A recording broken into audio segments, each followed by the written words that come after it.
تلنگانہ کے نلگنڈا مستقر پر ایک فنکشن ہال میں آل انڈیا ملی کونسل و ٹی ایس میسا کی جانب سے عالمی یوم امن کے موقع پر ایک جلسہ منعقد ہوا۔ اس جلسے میں علماء کرام کے علاوہ سکھ فرقے کے گروہ، کرسچن فرقے کے پادری الیگزینڈر فادر بالاشوری، ہندو پنڈت آر کے ویدانتم کے علاوہ پروفیسر ڈاکٹر سید علی، پروفیسر انوار خان، ملی کونسل کے جنرل سیکریٹری مولانا ہلال الدین مظاہری، انجینئر عبدالعزیز اور دوسروں نے شرکت کرتے ہوئے اس جلسے سے خطاب کیا۔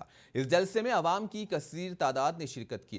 یہ جلسہ زیر سرپرستی حضرت مولانا شیخ سید احسان الدین قاسمی دارالعلوم نلگنڈا ناظم کی منعقد ہوا، جبکہ جلسے کی نظامت ڈاکٹر اے خان نے انجام دی۔ تمام انسانی مخلوق جو ہے وہ آپس میں ایسا تعلق رکھتے ہیں جیسے انسان کا اعضاء کے ساتھ تعلق ہے۔ ہاتھ ہے، پیر ہے، داڑھ ہے اور زبان ہے اور سر ہے، آنکھ ہے، اور پھر آگے کہتے ہیں کہ جو ہے بنی آدم اعضاء دیگرن کہ در آفریل دیر جو کرن، کہ جو پیدائش ہوئی ہے ان کی تو وہ ایک وجود سے ہوئی ہے اور وہ آدم علیہ السلام کا وجود ہے اور حوا علیہ السلام کا وجود ہے۔ دونوں سے سارے انسان دنیا کے اندر آئے ہیں۔ శాంతి ఇందాక సార్ చెప్పారు, controlling power. ఎవరికి కంట్రోల్ ఉంటుందో వాడు శాంతిగా ఉండగలడు.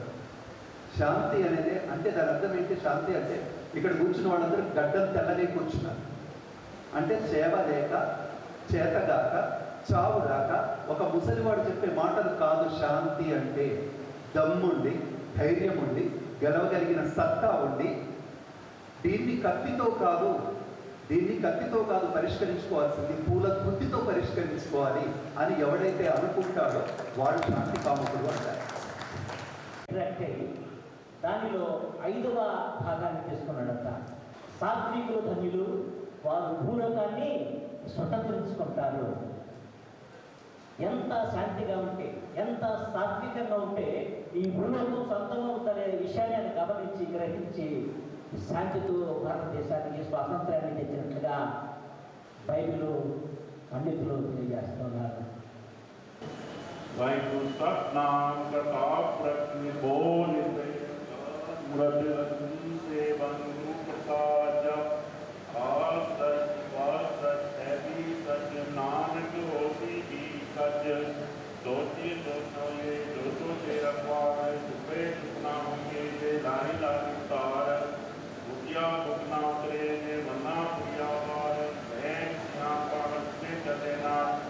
ایک سچارا ہوئیے